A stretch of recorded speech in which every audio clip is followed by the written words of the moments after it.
वचनानि श्रुति प्रतिपादकानि सत्यं वद इत्यादि वाक्यानुगुणं लोके कथं सत्यवन्तं भवेत् इति पश्यामश्चेत् आदर्शपुरुषत्वेन भगवान् श्रीरामचन्द्रः अस्ति। मातृदेवो भव इत्युक्तेः स्वस्य मातुः इति न, सपत्नी मातुः अपि कथं मर्यादा दातव्या इति श्रीरामचन्द्रः प्रदर्शितवान् आसीत्। एवमेव पितृदेवो भव इत्यस्यापि श्रीरामचन्द्रः एव निदर्शनभूतः लोके। पक्षयेयं विषमपि मध्येयम् आपि जह्नवे नियुक्ता गुरुणा पित्रा नृपेण च हितेन च इति श्रीरामः कौसल्यायाः समीपे कथितवान् इति वाल्मीकिना प्रतिपादितः अयं श्लोकः। तथा च धर्मं परिपालयितुमेव भगवान् श्रीरामचन्द्रः अवतारं चकार इति ज्ञायते। तथा च श्रीरामचन्द्रः स्वयं धर्मं परिपालसन् तस्य जनाः अपि धर्ममार्गे गन्तुं शासनं कृतवान् आसीत्। रामो राम राम इति प्रजा अभवन् कथाः रामभूतं जगदभूद्रामे राज्यं प्रशासति इति वाल्मीकि श्लोकमेव अत्र प्रमाणं भवति। एवञ्च रामायणे धर्मशास्त्रम् इति प्रदत्तमिदं शीर्षकमनुसृत्य मया धर्मचिन्तनम् इति शीर्षकम् आधारीकृत्य शरणागतिधर्माः इति विषये उपस्थापनं कर्तुमिष्यते। अयञ्च शरणागतिधर्माः इति विषये विशिष्टाद्वैत सिद्धान्तानुसारं लिख्यते। विशिष्टाद्वैत सिद्धान्ते भक्तिप्रपद्दिभ्यां मोक्षः इत्युच्यते। तैलधारावदविच्छिन्न स्मृति संतान रूपपूर्वकमेव ध्यानात्मिका भक्तिः इति बुधैः कथ्यते। इत्यनुसारेण साधुकादी साधुर्भवति पापकारी पापो भवति पुण्यः पुण्येन कर्मणा भवति पापः पापेन इत्युक्तधर्मप्रकारेण। किंच भक्तिमार्गं विहाय अन्यमार्गः यद्वर्तते तत् प्रवृत्तिः सुलभा स्यात्। यतः प्रवृत्तिः सर्वेषां जनानां समानतया विद्यमानत्वात् अस्मिन् मनसि भगवतः विषये दृढचिन्ताः अस्ति। अविलम्बितानुगारम् अवश्यमेव लभ्यते। लोके वयं ततः संक्षेप करें। संक्षेप करें। इदानीं एवं विदितः सहि धर्मज्ञः शरणागतिवत्सलः तेन मैत्री भवतु यदि जीवितुमिच्छति इत्युक्तप्रकारेण लोके धर्ममनुसृत्यैव कार्यं करोति। तद् अन्तिमे सकृतेव प्रपन्नाय तवास्मीति च याचते अभयं सर्वभूतेभ्यो ददाम्ये तद्व्रतं मम अनृतन्नोक्तपूर्वं मेन च पक्षे कदाचन रामोद्भिर्नाभिभाषते इति विदितः सहि धर्मज्ञः शरणागतवत्सलः इत्युक्तप्रकारेण धर्म आधारभूत रामो विग्रहवान् धर्मः इत्युक्तप्रकारेण धर्म परिपालनमेव श्रीरामचन्द्रमूर्तिना कृतमित्युक्त्वा मया इदं वाक्यं विरम्यते मया। धन्यवादः। साधुवाद। अब मैं बहुत बहुत आभार आपका। डॉक्टर अनुपम कुमार तिवारी उपस्थित हैं, भुवन मलकानी उपस्थित हैं, राजू कुमार महापात्रा आप उपस्थित हैं,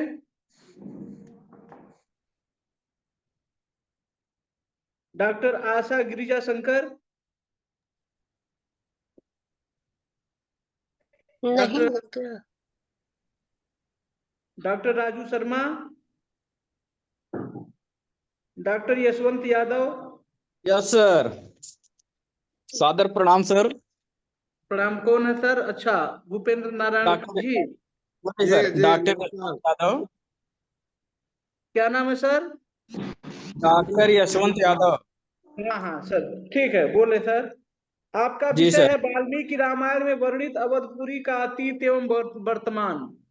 बिल्कुल बिल्कुल सर, बिल्कुल जी सर। ठीक है, ठीक सर। मैं इस आभासी पटल से सभी का अभिवादन करते हुए प्रणाम करता हूं।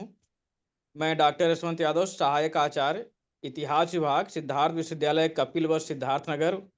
आप अपना वीडियो खोल लें यशवंत जी। बिल्कुल सर, बिल्कुल सर जी।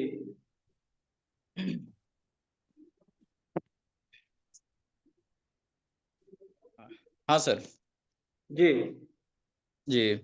जैसा कि मेरा विषय है वाल्मीकि रामायण में वर्णित स्थल अवधपुरी का अतीत एवं वर्तमान।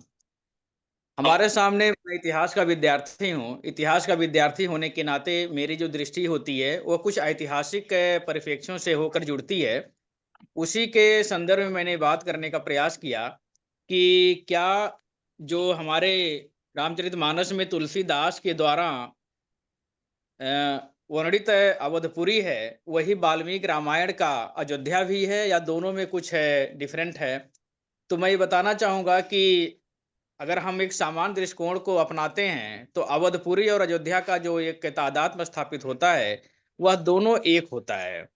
और जैसा कि अपने रामायण में वाल्मीकि जी ने भी इसको उद्धृत किया है कि अयोध्या नाम तत्रास्ति नगरी लोक विस्तृता मनुना मानवेंद्रे पूर्वे निर्मिता स्वयं आयता 10 द्वय योजनानि महापुरी श्रीमती वीणी विस्तीर्णा नाना स्थान शोभिता। अर्थात मैं कह सकता हूँ कि वाल्मीकि रामायण में जिस अवधपुरी का या जिस अयोध्या का वर्णन, जिसकी लंबाई 12 योजन और चौड़ाई 3 योजन की बात की जाती है, इसी को जब हम इतिहास के पटल पर देखते हैं तो जैन ग्रंथ, बौद्ध ग्रंथ और यहाँ तक कि महाकवि कालिदास के रघुवंश में भी इसका वर्णन मिलता है। मैं बहुत ज्यादा बात रामायण और रामचरितमानस पर नहीं करके, जो मेरे इतिहास के कुछ आईने में नजर आता है, महाकवि कालिदास अपने महाकाव्य रघुवंश में भी इस अयोध्या का वर्णन प्रारंभ में तो नहीं करते हैं, लेकिन बाद में अपने आश्रयदाता चंद्रगुप्त विक्रमादित्य के साथ वह जब अयोध्या घूमने की बात आते हैं तो उस समय अयोध्या को वह थोड़ा सा बहुत सुंदर अवस्था में नहीं पाते हैं। लेकिन उसके बाद भी जो है जो रघुवंश का 16वां सर्ग है उसमें इन्होंने अयोध्या की अधिष्ठात्री देवी के माध्यम से कुश के द्वारा एक संवाद स्थापित करते हैं और कहते हैं कि बस्वैक साराम अभिभूय साद्रह सौरभ्य वधोत्सवा विभुस्तया निशासुभाषकलन पुराणाम यह संचरो बुधा विसारिकाणाम सह राजपथा। इसके बाद फिर वह उल्लिखित करते हैं कि आस्फालितम यद प्रदाकरांग्रे मृदंग धीर ध्वनि मनवग छथ तधम सोपान मार्गेषु च एष रामा निक्षिप्त वस्य चरणान सरागम चित्राद्विपा पद्व नावतीर्णा करेण विद्रत मृणाल भंगा।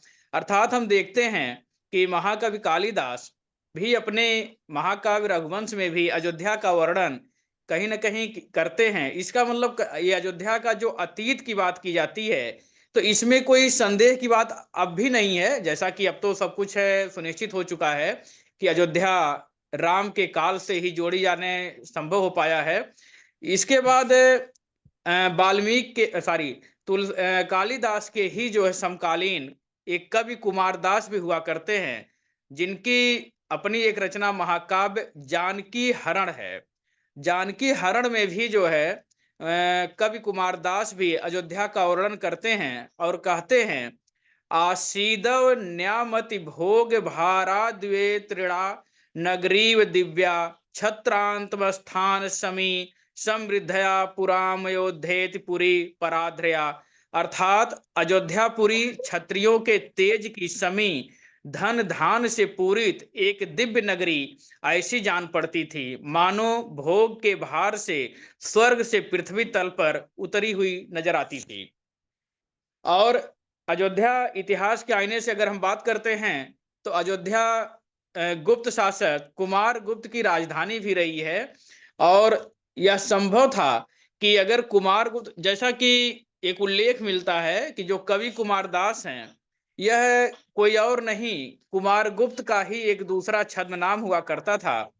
और जब हम इस बात से अभिभूत होते हैं कि क्या अयोध्या इस तरह से कुमार गुप्त के राजधानी के रूप में वर्णित हो सकती है, तो फिर ये कहा जा सकता है कि कोई शासक अपनी राजधानी के विषय में किसी भी प्रकार का कोई झूठ नहीं बोलना चाहेगा। अर्थात कवि कुमारदास के द्वारा जो जानकी हरण के रूप में अयोध्या का वर्णन किया गया है वह अक्षरशः सही नजर आता है।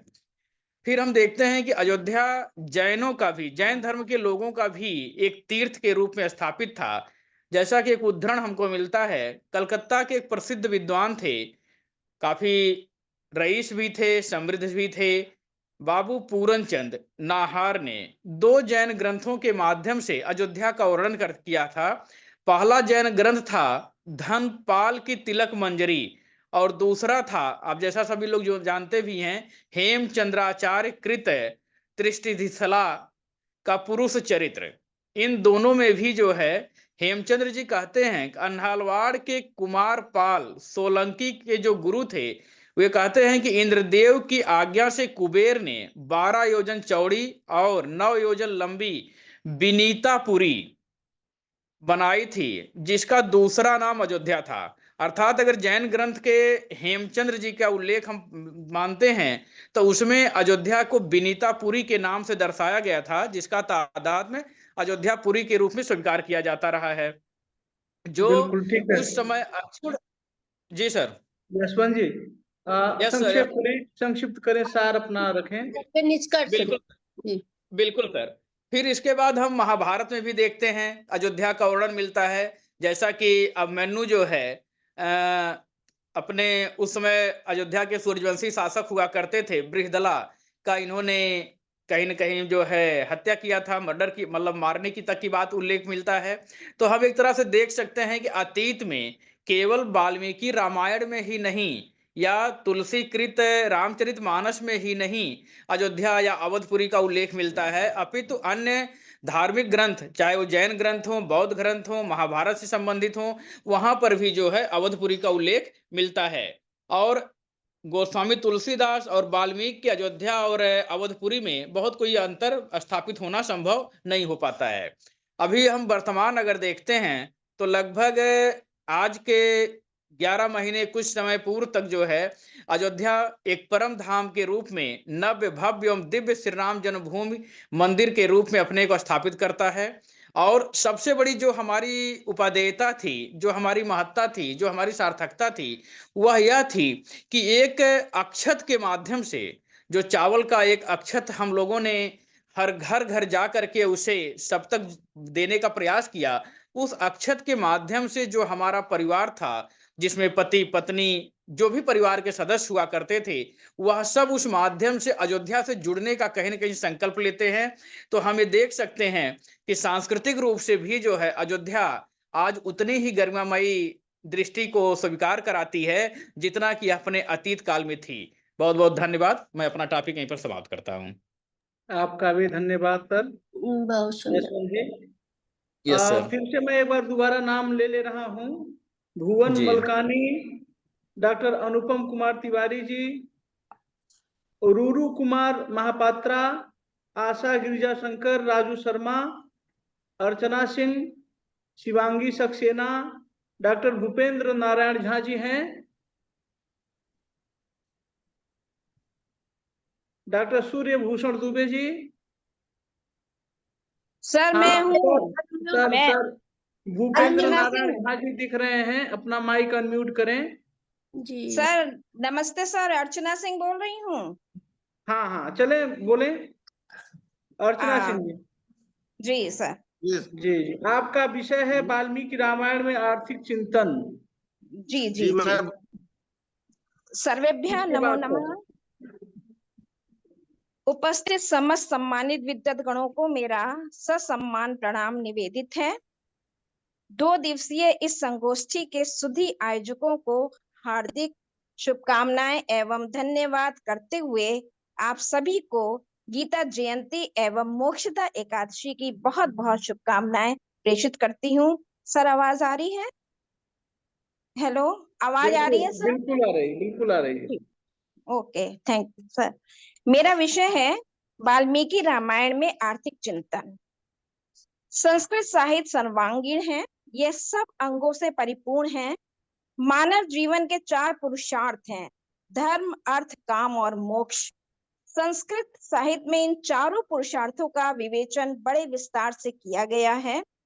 साधारणतः लोगों में ये धारणा बनी हुई है कि संस्कृत साहित्य में केवल धर्म ग्रंथों की बाहुल्यता है, परंतु ऐसा नहीं है। प्राचीन ग्रंथकारों ने भौतिक जगत के साधनगत अर्थशास्त्र का वर्णन किया है। कौटिल्य का अर्थशास्त्र तो प्रसिद्ध ही है। इस एक ग्रंथ को जब हम अध्ययन करते हैं इनका, तो संस्कृत साहित्य में जो ये संस्कृत साहित्य में लिखा गया है, इसमें राजनीति शास्त्र का सर्वांगीण परिचय प्राप्त होता है, वहीं इससे भी महत्वपूर्ण अर्थशास्त्र का ज्ञान प्राप्त करते हैं इससे हम। अब हम बात करते हैं महर्षि वाल्मीकि कृत रामायण की। संस्कृत वाङ्मय में महर्षि वाल्मीकि कृत रामायण आदि काव्य माना जाता है और वाल्मीकि जी आदि कवि के रूप में समादृत हैं। आर्थिक चिंतन रामायण के है, उस विषय पर आप आइए और जी संक्षेप में बोलिए। जी रामायण के चिरस्थायी अस्तित्व के विषय में महर्षि वाल्मीकि जी की ये उक्ति सर्वथा सार्थक है कि जब तक पर्वतें और सरिताओं का अस्तित्व इस धरा पर विद्यमान रहेगा, तब तक रामायण की कथा संसार में बनी रहेगी। और जब हम इनके अपने वाल्मीकि रामायण में आर्थिक जीवन की बात करते हैं, तो वाल्मीकि रामायण में विविध प्रकार का अर्थोपार्जन भी वर्णित है और अर्थ संग्रह के त्याग और उपदेश भी। जीवन के सुचारू निर्वाह के लिए अर्थ अपरिहार्य है, साथ ही अर्थ के प्रति लोलुपता है और त्याज भी है। जब हम अर्थशास्त्र की बात करते हैं, तो अर्थशास्त्र केवल धन का ही विज्ञान नहीं है, अपितु कल्याण का शास्त्र भी है। धन साधन है, साध्य नहीं है। धन संग्रह का कोई भी स्थान नहीं है। इसी की पुष्टि वाल्मीकि रामायण में भी की गई है। इस ग्रंथ में कहा गया है कि अर्थ, धन, संपत्ति ये सभी शब्द मनुष्य के विभिन्न आवश्यकताओं की भलीभांति पूर्ण कर सकने के साधन के पर्याय हैं, मगर ये साध्य नहीं है और इसी को आज भी माना जाना चाहिए हमारी जो भारतीय संस्कृति के अनुसार। मुद्रा, रजत, स्वर्ण, रत्न, भवन, खेत, पशु सभी धन के विविध रूप हैं जो वाल्मीकि रामायण में जिनका वर्णन किया गया है। उसमें ये भी वर्णन है कि किसी भी राष्ट्र या समाज का जीवन जितना सुशासित एवं शांतिपूर्ण होता है, उसकी आर्थिक स्थिति उतनी ही सुदृढ़ और उन्नत होती है। वाल्मीकि रामायण में इसका पुष्ट प्रमाण है। रामायण के समय में भी राजा को 3 विद्याओं में निपुण होना पड़ता था। ये 3 विद्याएं थी त्रयी, 3 वेद, दंड नीति तथा वार्ता। और वार्ता के अंतर्गत कृषि, व्यापार, पशुपालन आते हैं। वस्तुतः वार्ता के विषय ही रामायण काल में आजीविका के मुख्य साधन है। मैडम और थोड़ा इस संक्षेप दायित्व को मैम इस दायित्व को जी ठीक जी, है सर, निष्कर्ष ठीक है, ठीक है सर, ठीक है। मुख्यतः वैश्यवर्ण ही वहन करते थे। और जब हम कृषि की बात करते हैं, आज भी हमारी अर्थव्यवस्था कृषि प्रधान है और उस समय भी वाल्मीकि रामायण में भी कृषि को ही काम का या आजीविका का मुख्य स्रोत माना गया है। और उस समय भी जो कृषि थी, आज भी कृषि वृष्टि पर निर्भर है, उस समय भी कृषि वृष्टि पर निर्भर थी। और परंतु अनावृष्टि की स्थिति में धरती को सींचने के लिए नहरों, कुओं, बावड़ियों, जलाशयों का भी पूर्ण प्रबंध अवश्य रहता था। इस काल में पशुपालन को भी महत्व दिया गया था और जगह जगह रामायण में गोरस, गोधन, गोकुल, गोपाल आदि संदर्भ प्राप्त होते हैं। और इसी के साथ साथ हाथी और अश्वों का भी प्रमाण मिलता है उसमें। और उस समय देश की समृद्धि में वाणिज्य और व्यापार को महत्वपूर्ण स्थान दिया गया था। राजकोष में मुख्य योगदान वणिकों और व्यापारियों का था और आज भी पूंजीपतियों का वही स्थान हमारे यहाँ आज भी है। जब हम उदारीकरण की बात करते हैं, तो आज भी वही उनका स्थान ज्यादा होता है और अनुकूल व्यापार की बात हम करते हैं। अगर हम आज इंफ्रास्ट्रक्चर की बात करते हैं, तो उस समय भी व्यापार वाणिज्य की उन्नति के लिए तत्कालीन सुंदर और सुरक्षित मार्गों की बात ज्ञात होती है। और वनों की संपत्ति के बारे में, खनिज के बारे में, इन सब के बारे में बात कही जाती है। और उद्योगों में लोग लगे हुए थे, जैसे कुछ नाम है मणिकार, कुंभकार, जुलाहे, मयूरक, वेदक, रोचक, अब आप दंतकार, समाप्त ये करिए। सभी जो है मैडम। नाम रहे हैं। ये अर्थव्यवस्था की, उस समय की अर्थव्यवस्था की या रामायण काल की अर्थव्यवस्था के लिए अर्चना महत्वपूर्ण रहे मैडम, हैं। तो अब जी अर्चना मैडम, समाप्त करिए। आप पत्र भेजेंगी तो प्रकाशित होगा, फिर समाज के सामने जाएगा, पूरा जाएगा।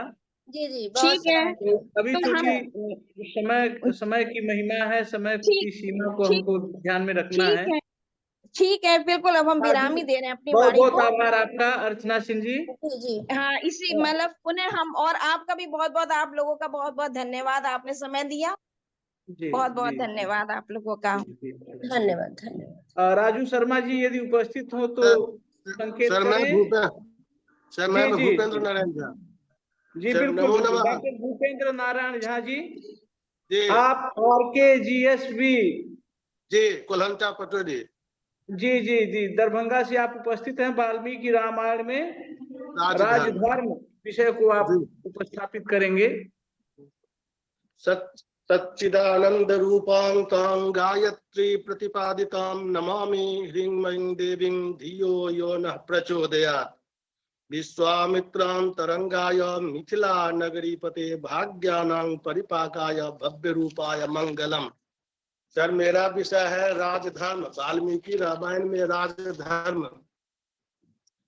धारनाद धर्म मित्याहुर धर्मे न विधृता प्रजा जस्माद्धार्यते सर्वं त्रैलोक्यं सचराचरम। अर्थात धर्म संपूर्ण जगत को धारण करता है, इसलिए उसका नाम धर्म है। धर्म ने ही समस्त प्रजा को धारण कर रखा है, क्योंकि वही चराचर प्राणियों के सहित त्रिलोकी का भी आधार है।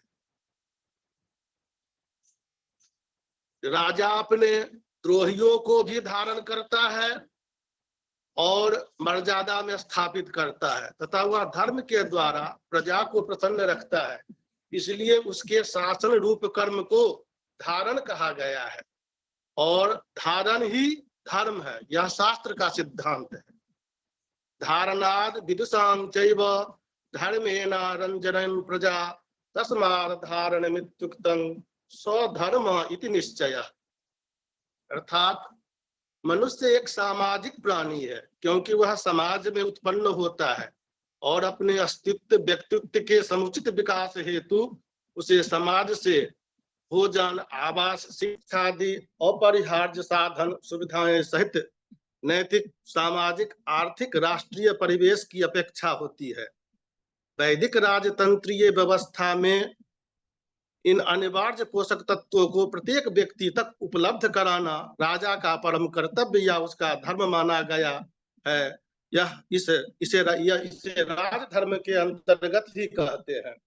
इस समय यह मानवाधिकार के रूप में भी इसका उपयोग हो रहा है। प्राणी मात्र के समस्त अधिकारों का संरक्षण सुनिश्चित किया गया है। वैदिक प्रज्ञा ने राजा का कर्तव्य समान रूप से प्रजा का परिपालन एवं राष्ट्र की समुन्नति करना माना गया है। प्रजा अपने राजा से राष्ट्रहित से कामना करता है, जिसका वर्णन ऋग वेद में भी आया है। जिस प्रकार आकाश, पृथ्वी, समस्त पर्वत और सारा विश्व निश्चल है, उसी प्रकार यह राजा भी प्रजा वर्ग के बीच में स्थिर रहे। ध्रुवा द्यौर ध्रुवा पृथ्वी ध्रुवा स पर्वता इमे ध्रुवं विश्वमिदं जगत ध्रुवो राजा विशामयम्। रक्षा ही राज्ञा धर्मेण सर्वे विषयवासिनः। वाल्मीकि रामायण में कहा गया है, प्राचीन भारतीय धर्म के अंतर्गत आने वाले मानव के सम्मानजनक सार्थक जीवन हेतु अनिवार्य साधनोपकरण और सुरक्षात्मक दशाओं को ही आधुनिक मानवाधिकार या वर्तमान परिप्रेक्ष्य में राजधर्म की संज्ञा प्रदान की जा सकती है। रामायण कालीन राजाओं ने प्रत्येक मानव के आत्यंतिक विकास हेतु राज्य द्वारा अधिकारों को समानता से उपलब्ध कराकर धर्म संरक्षण का श्लाघ्य कार्य किया है। वाल्मीकि रामायण के अनुसार राज्य धर्म एक राजा के लिए यही होता है कि प्रजा का पुत्रवत परिपालन करना और प्रजा रक्षण धर्म के निर्वहन के लिए क्रूरतापूर्ण या क्रूरता रहित, पातक युक्त अथवा सदोष कर्म भी करने का स्पष्ट निर्देश दिया गया है। विश्वामित्र मुनि ने राम से चतुर्वर्ण के रक्षा के लिए अनिष्टकारी महापापनी तारिका को मारने का आदेश दिए थे। यह भी उस समय राजा के लिए आवश्यक था, क्योंकि वह तारिका जो नारी थी उसमें स्त्री वाली थोड़ा भी एक भी गुण नहीं था। और वह समस्त जो सज्जन थे, जो सत्पुरुष थे, जो शिष्टाचार का पालन करते, उसको हर समय वह नाश करते थे। इसलिए उस समय राजा का वही धर्म था जो उस पापनी को दंड देना। यह भी है राज्यभार नियुक्ता ना मेष धर्म सनातन अधर्म्यांग जहि काकुस्थं धर्मो ह्यस्थ्यांग न विद्यते। स्पष्टता है रामायण में मानव को कल्याणकारी कर्मों में प्रवृत्त करने हेतु मानवता के उन्नायक समस्त कर्मों को धर्म की परिधि में प्रतिष्ठित किया गया है। अभ्युदय का कारण उनका धर्माचरण है और राक्षसों के विनाश का कारण उनका अधार्मिक पक्ष है। अभ्युदय के आकांक्षी सभी मनुष्यों को धर्म का ही आश्रय लेने की शिक्षा दी गई है। वाल्मीकि रामायण में तो यहाँ तक कहा गया धर्मो ही सूयते पक्षः अमराणां महात्मनां अधर्मो रक्षसां पक्षो है सुराणां च राक्षसम्। अधर्मो ग्रसते धर्मं यदातिश्च प्रवर्तते स्वप्रमादात् प्रविद्धस्ते धर्मो हिर्ग्रसते हि न। वाल्मीकि रामायण ठीक है, अब आप संक्षिप्त कर दीजिए जी, आप संक्षिप्त में अपना वक्तव्य दे दीजिए। वाल्मीकि रामायण के अनुसार ही राजधर्म का परम कर्तव्य यह समान रूप से बताया गया है। जो भी हमारा आमदनी है, जो भी चीज है, या राजाओं का भी जो भी कर्तव्य है, इससे एकदम स्पष्ट हो रहा है। वाल्मीकि रामायण के उत्तर कांड में प्रक्षिप्त सर्ग 1 में श्री राम के द्वारा कार्यार्थी कुत्ते का आगमन, कुत्ते के प्रति श्री राम का न्याय, उसकी इच्छा के अनुसार उसे मारने वाले ब्राह्मण को मठ का महंत बना देना और कुत्ते को मठाधीश होने का दोष बताना। इस कार्य में वेदवत्ता, जिसमें वैसे ब्राह्मण, पुरोहित, वशिष्ठ, कश्यप आदि सभी है, इससे बड़ा राजधर्म क्या हो सकता है। पुनः धन्यवाद भूपेंद्र नारायण जी। वाल्मीकि रामायण के अभिव्यक्त शिक्षा नीति प्राणी मात्र के ही नहीं बल्कि चराचर जीव आदि के धर्मानुमोदित अधिकारों के प्रति संवेदनशील और जन कल्याण के लिए सतत अनुशासन रहने का संदेश देती है। जीरो दत्त नायक श्री मर्यादा पुरुषोत्तम राम नितांत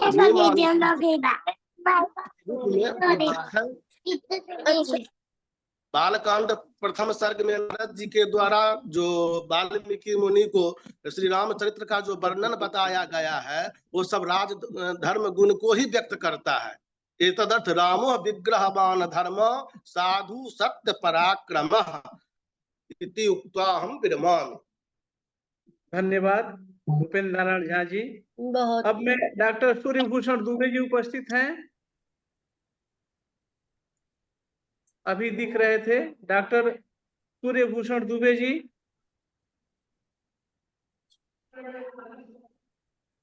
ठीक है। डॉक्टर क्या है, धरणीधरन, धरणीधरन जी हैं? हाँ, धरणीधरन हूँ सर। जी सर, आइए आए अपना प्रस्तुत करें सर। हाँ ओके सर, मैं करूँ सर। नमस्सभायै श्रीमत्कैरवनी सरोवरतटे श्रीपातशूतोज्ज्वले श्रीलक्ष्म्यां विवत्सरे शुभधनुर्मूलेऽवतीर्णां भुवि श्रीवातूल रमा निवाससु गुरोः रामानुजाख्यं गुणैः प्राजिष्णुं वरदार्य सत्तनयतां प्राप्तं भजे सद्गुरुम्। आदौ राम वीडियो ऑन रखें। विषय पहले बता दें,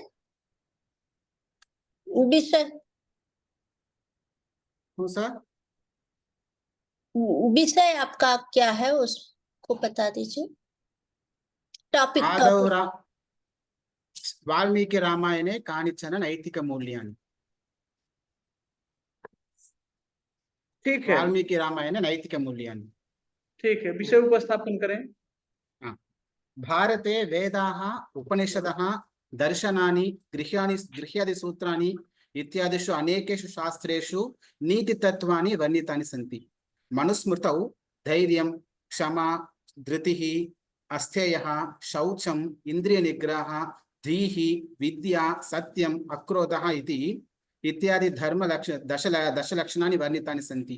यदि मनुष्यः एतान् सिद्धान्तान् अनुसृत्य स्वजीवनं यापयति तर्हि सम्पूर्णे जगति शान्तिपूर्णं वातावरणं शुकीकर्तुं शक्यते। उच्यते मनुस्मृतौ एतद् देशप्रसूतस्य सकाशात् अग्रजन्मनः स्वं स्वं चरित्रं शिक्षेरन् पृथिव्यां सर्वमानवाः।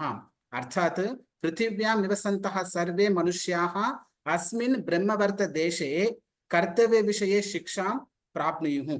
नीति इति शब्दः नीति मूलतः निष्पन्नः यस्य अक्षरशः अर्थः वहितुं भवति। नीतिः मानव जीवनस्य लक्ष्यं प्राप्तुं साधनरूपेण नियमाः इति अर्थः। येषाम् अनुसरणं कृत्वा अस्मिन् जीवने परलोके च कल्याणं प्राप्तुं शक्यते। नैतिकता शिक्षा व्यक्तिगत जीवनेन सह सम्बद्धा अस्ति यस्मिन् आत्मसुधारस्य उपरि बलं दत्तमस्ति। नैतिक शिक्षायां व्यक्तेः आचरणस्य विचारस्य शुद्धीकरणेन सह पारिवारिक सामाजिक राष्ट्रीय वैश्विक पशु सम्बन्धाः विषयाः विचार्यन्ते। नैतिक शिक्षा कथयति यत् मनुष्यः स्वस्य परदेशस्य शत्रुमित्रयोः परिचित अपरिचितयोः कथं वा वार्तालापं करणीयः इति वदन्ति। अनेन समाजे प्रत्येकः व्यक्तिः वास्तविकं कल्याणं प्राप्नोति। नैतिक शिक्षायाः उत्पत्तिः वेदेषु दृश्यते। सर्वं वेदात् प्रसिद्ध्यति इत्यस्मात् सर्वं ज्ञानम् अपौरुषेय वेदेभ्यः एव उत्पन्नः इति ज्ञायते। वेदेषु नियमाः निषेधाः अर्थात् मनुष्याणां कर्तव्यता अकर्तव्यता च वर्णिताः सन्ति। वेदैः सह ब्राह्मणग्रन्थेषु उपनिषत्सु गीतासु महाभारते रामायणे पंचतन्त्रे विदुर शुक्र भर्तृनीतिषु इत्यादिषु ऋषीणां नीतिग्रन्थेषु च तेषां विस्तृतं वर्णनं क्रियते। अत्र वाल्मीकि रामायणे वर्णितानां नैतिकमूल्यानां चर्चा क्रियते।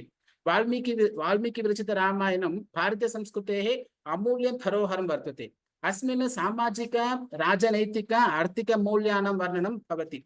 आदिकविना वाल्मीकि महर्षिणा स्वकवितायाम् अनेके उत्तममानकाः स्थापिताः सन्ति। कथानायकस्य रामस्य चरित्रं सत्यं, दानं, तपः, त्यागं, मैत्रीं, शुद्धकरुणा, सरलतां च पूर्णमस्ति। न केवलं रामः अपितु रामायणस्य अन्यानि पात्राणि अपि नैतिकतायाः उच्चशिखरे आसन्।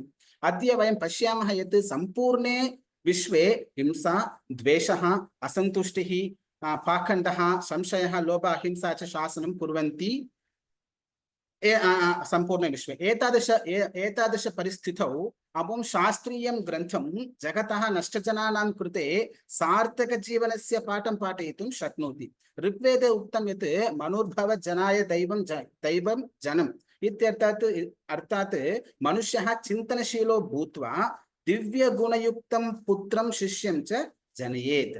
निरुक्ते अस्ति मत्वा कर्मणि सीव्यति इति। मनुष्यः अर्थात विवेक बुद्धि अनुसारं यः कर्म करोति सः सत्यार्थे मनुष्यः इति उच्यते। वाल्मीकि रामायण नामक पुस्तकं मानवतायाः पाठं पठन् सर्वत्र अस्माकं मनसि दृश्यते।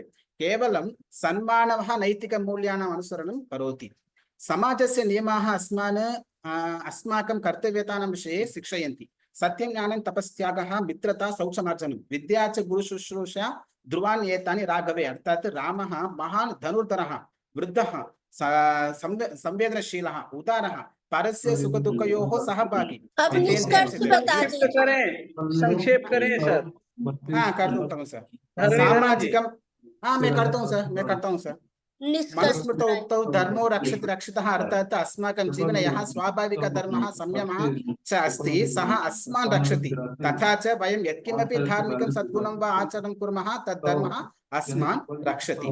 मुण्डकोपनिषदि सत्यमेव जयति नानृतं सत्येन पन्था विदतो देवयानः येनाकृमत्यश्यो ह्याप्तकर्म यत्र तत्सत्यस्य परमं निधानम्। अस्य सत्यं प्रबलं न मिथ्या इति। दमः शमः क्षमा धर्मः धृतिः सत्यं पराक्रमः। पार्थिवानां गुणाः राजन् दण्डश्चापि अपकारिषु इत्यादि विषयाः रामायणे स्पष्टतया वाल्मीकि महर्षिणा विवरणं कृताः अस्ति। एवं संक्षेपं करोमि। आवश्यकम्।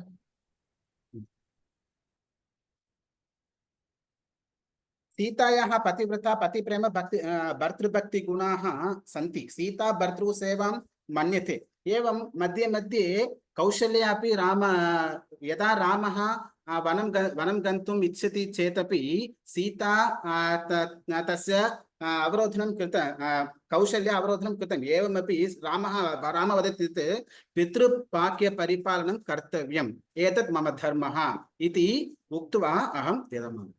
बहुत बहुत धन्यवादः। धन्यवाद मनोज जी, डॉक्टर धरणीधरन जी। धरणीधर, मैं इसके बाद डॉक्टर मनोज कुमार द्विवेदी जी दिख रहे हैं। आपका विषय रामायण कालीन नारी। सादर आमंत्रित करता हूं सर, अनम्यूट करें सर। सभी को यथोचित प्रणाम। मैं डॉक्टर मनोज द्विवेदी, सहायक आचार्य श्री शिवा डिग्री कॉलेज के रही कप्तानगंज आजमगढ़। मेरा विषय है रामायण कालीन नारी। किसी मैं शुरू करूं सर। किसी भी देश काल और समाज के मूल्यांकन का सर्वोत्तम आधार उसमें नारी की दशा का अध्ययन करना। समाज में स्त्रियों के प्रति दृष्टिकोण अत्यंत महत्वपूर्ण सामाजिक आधार रखता है। भारतीय समाज में स्त्री को देवी शक्ति के रूप में देखा जाता है, किंतु इनकी भी स्थिति में उतार चढ़ाव दृष्टिगत होता है। भारतीय नीतिशास्त्र इतिहास में जब नर एवं नारी पुत्रोत्पत्ति करते हैं तब परिवार पूर्णता की दिशा में गतिशील माना जाता है। वैदिक काल से नर नारी की आकांक्षा सहकार सौख्य स्नेह की गई है। भारतीय पुराण तथा शास्त्रों में नारी धर्म की मीमांसा है। भारतीय सामाजिक जीवन को समर्पित नारी वाक संयम, चक्षु संयम तथा कर्म संयम से निरंतर प्लावित करती रहती है। अस्मृतकाल मन में यत् नारीश्च पूजन्ते रमन्ते तत्र देवता जैसे वाक्यों से नारी के महत्व को बताया है। वाल्मीकि रामायण में नारी के पावन और प्रेरक चरित्र का उदार तथा उत्कृष्ट वर्णन हुआ है।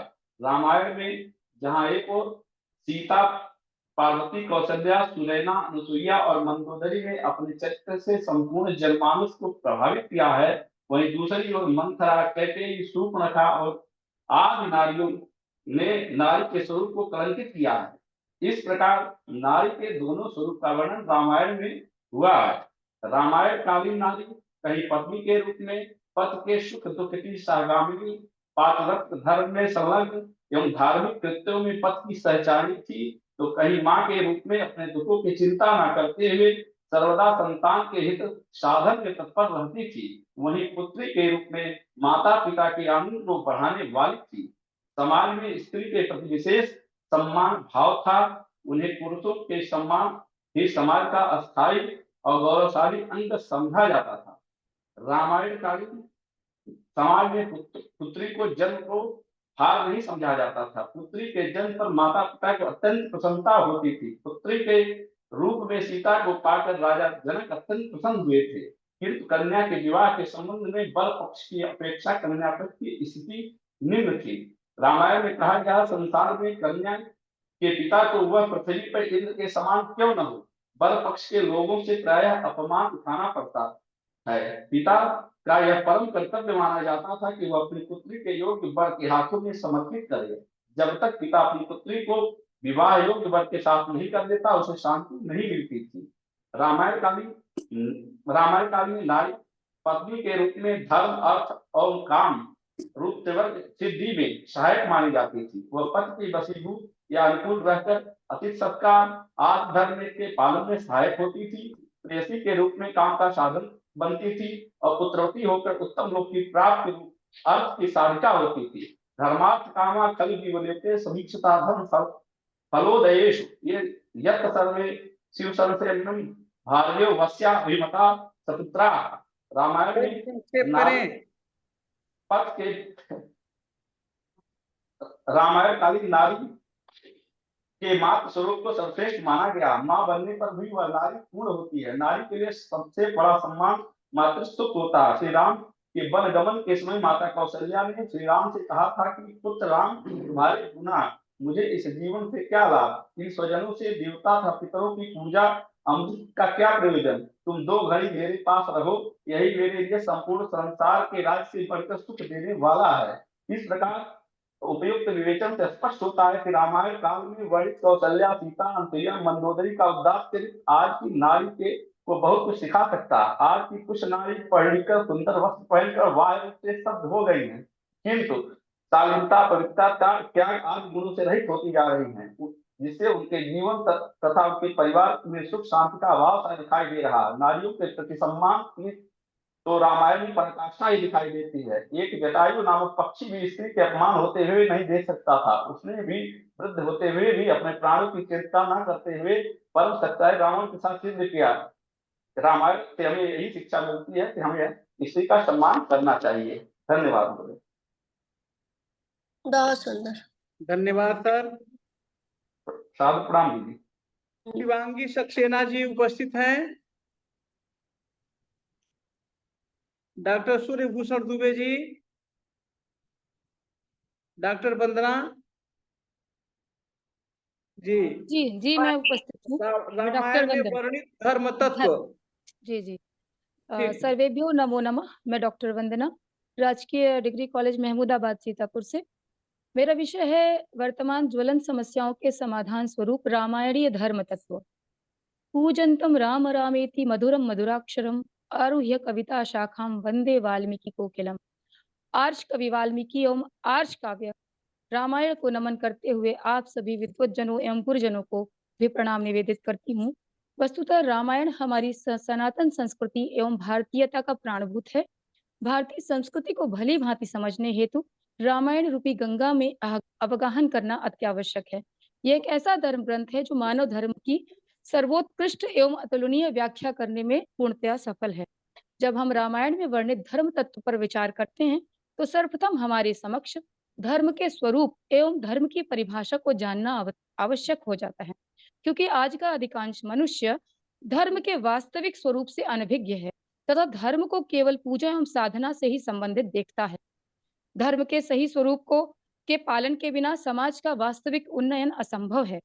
धर्म शब्द, जैसा कि हम सभी जानते हैं, कि द्वि धातु से बना है, जो धारण करने के अर्थ में। सामान्य शब्दों में हम धर्म को कह सकते हैं कि जिसको धारण किया जाए वही धर्म है, अर्थात गिरते हुए मनुष्य का आधार बनकर जो उसको धारण करता है या उसे बचा लेता है वही धर्म है। मनुष्य की भाव संवेदना का विकास ही धर्म है। वस्तुतः धर्म हमारे कर्तव्य की प्रेरणा देता है। ऐसे कर्तव्य कर्म जो कर्म फल के प्रति तटस्थ रहकर किए जाएं, उन्हीं की प्रेरणा धर्म देता है। धर्म सदैव मनुष्य को संयमी, संवेदनशील व श्रेष्ठ बनाता है। धर्माचरण के द्वारा ही मनुष्य नियमबद्ध, अनुशासित एवं संयमपूर्ण जीवन जीने में सक्षम होता है। इसी कारण हमारे ऋषियों ने धर्मा न प्रमदितव्यम कहकर धर्म के प्रति प्रमाद या असावधानी न बरतने की शिक्षा दी है। ऋग्वेद में भी अतो धर्माणि धारयन्, महाभारत में भी धारणात् धर्मम इत्याहु धर्मो धारयते प्रजा, इस उक्ति में भी धर्म के धारण करने का ही उल्लेख है। अब प्रश्न यह उठता है कि किसे धारण किया जाए, कौन से वे गुण हैं जिन्हें धारण कर मनुष्य वास्तविक अर्थों में धार्मिक बन सकता है। उन्हीं गुणों को प्रकाशित करते हुए मनुस्मृति में कहा गया है, धृति क्षमा दमोस्तेयम शौचम इंद्रिय निग्रह धीर विद्या सत्यम अक्रोधो दशकम धर्म लक्षणम। ये धर्म के 10 लक्षण हैं जो मनुष्य को वास्तविक अर्थों में सच्चे धार्मिक बनाते हैं। व्यक्ति को समाज एवं राष्ट्र के सर्वांगीण विकास, सुख, समृद्धि, आनंद के लिए अत्यावश्यक हैं। वर्तमान में इन गुणों से परिपूर्ण मनुष्य परिवार, समाज, राष्ट्र के प्रति अपने कर्तव्य एवं दायित्वों का निर्वाह बड़ी ईमानदारी के साथ करता है, समझदारी के साथ करता है।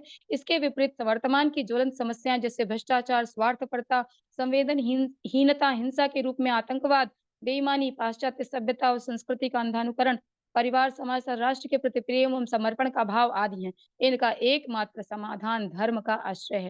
उपरोक्त 10 गुण ही आधुनिक समाज को पतित होने से बचा सकते हैं। ये गुण हमारे धार्मिक व आध्यात्मिक ग्रंथों में कूट-कूट कर भरे हैं। हमारा प्रमुख धार्मिक ग्रंथ रामायण तो इन गुणों की खानी है। संपूर्ण रामायण अपने प्रत्येक श्लोक में केवल एवं केवल धर्म की सद एवं उच्च आदर्शों से युक्त धर्म की ही अभिव्यंजना करता है। जब हम वाल्मीकि रामायण का अध्ययन प्रारंभ करते हैं तो प्रारंभ में ही महर्षि वाल्मीकि द्वारा लिखित है को अन्वस्मिन् सांप्रतम लोके गुणवान कश्च वीर्यवान धर्मज्ञश्च कृतज्ञश्च सत्यवाको दृढ़व्रतः। और इस प्रश्न का उत्तर भी स्वयं रामायण में ही प्राप्त होता है। यथा रामो विग्रहवान धर्मः साधु सत्य पराक्रमः राजा सर्वस्य लोकस्य देवानामि वासवः। अर्थात राम ही साक्षात धर्म स्वरूप हैं, उनके आचरण ही धर्म है। अर्थात भगवान राम के द्वारा किया गया प्रत्येक कार्य धर्म है। वाल्मीकि रामायण यद्यपि वंदना चरित्र जी महाकाव्य। थोड़ा जी जी संक्षेप करें। जी कोशिश जी प्रयास करती हूँ। वाल्मीकि रामायण यद्यपि चरित्र महाकाव्य है, किंतु इस चरित्र महाकाव्य से महर्षि द्वारा मानवीय तत्वों को हमारे समक्ष उपस्थापित किया गया है। ये सभी मानवीय तत्व वैदिक संस्कृति का पालन एवं पोषण करते हैं, सनातन संस्कृति के सभी तत्वों को पुष्ट करते हैं। अनेक स्थलों पर धर्म स्वरूप विस्तृत रूप से वर्णित है। महर्षि वाल्मीकि ने वैदिक धर्म के श्रेय साधनत्व तथा वेदों की अखंडता एवं प्रामाणिकता को लोक को समझाने के लिए श्रीमद् रामायण काव्य को हमारे समक्ष रखा है। सर्वत्र सत्य और धर्म की महिमा वर्णित है। कई प्रसंग हैं धर्म के, तो धर्म ही पूरा साक्षात धर्म ही है, उसके अनेकों प्रसंग हैं। समय की अत्यल्पता के कारण मैं कुछ ही प्रसंग उपस्थित करना चाहूंगी। एक प्रसंग तो आवश्यक ही है, धर्म की चर्चा और रामायण का कोई श्लोक ना कहा जाए धर्म में तो ये उचित नहीं होगा। तो श्री राम द्वारा जाबाली मत के खंडनावसर पर सत्य और धर्म की एक साथ उपस्थिति आवश्यक है। इस तथ्य की पुष्टि करते हुए कहा गया है, सत्यमेव धर्मः सत्यमेवेश्वरो लोके सत्य धर्म सदाश्रतः सत्यमूलानि सर्वाणि सत्यान्नास्ति परम पदम ऋषयश्च देवाश्चैव सत्यमेभिमेनिरे सत्यवादी च लोकेस्मिन् परम गच्छति चाक्षयम्। तो इसी प्रकार कौटुंबिक धर्म, पुत्र धर्म, शिष्य धर्म, अनेक धर्मों, कोई पारिवारिक सामाजिक कोई ऐसे धर्म नहीं है राष्ट्रीय जो रामायण में वर्णित नहीं हो। सभी धर्मों को उत्कृष्टता के साथ निरूपित किया गया है। यदि वर्तमान समाज जो अनेक समस्याओं से जूझ रहा है, सबसे बड़ी समस्या पारिवारिक समस्या आ रही है, जो हमारे परिवार बिखरते जा रहे हैं, संवेदनहीनता आती जा रही है, इन सब का एकमात्र समाधान हमारे सदग्रंथ, हमारे धार्मिक ग्रंथों और उनमें निहित आदर्शों और सिद्धांतों के अनुपालन में ही है। धन्यवाद। बहुत अच्छा लगा। आज गीता जयंती की मैं आप सभी को हार्दिक शुभकामनाएं देती हूँ और इस शुभ अवसर पर हमको रामायण जैसे उत्कृष्ट महाकाव्य के कुछ श्लोकों का या उसके विषय में वाचन करने का अवसर प्राप्त हुआ, उसके लिए मैं आप सभी के प्रति आभारी हूँ। सबका बहुत बहुत धन्यवाद निवेदित करती हूँ। आपको भी धन्यवाद। मैम बहुत आभार। मोक्षदा धन्यवाद। एकादशी भी है। हाँ जी मैम, हाँ मैम, व्रत भी है मैम हम सभी। जी इसके धन्यवाद। बाद मैं प्रणाम मैम, डॉक्टर प्रणाम। सरोज कुमारी जी यदि उपस्थित हो तो डॉक्टर जी सर। सरोज कुमारी जी जी सर। जी अपना प्रणाम शोध महोदय। पत्र प्रस्तुत करें। वाल्मीकि रामायण में वर्णित राजधर्म। जी सर, नमस्कार। सर्वेभ्यो नमो नमः। द्विदिवसीय राष्ट्रीय संगोष्ठी लोके रामायण में मुझे शोध पत्र प्रस्तुत करने का अवसर प्राप्त हुआ है, इसके लिए मैं आप सबकी धन्यवादी हूँ। मेरे शोध पत्र प्रस्तुति का विषय है वाल्मीकि रामायण में वर्णित राजधर्म।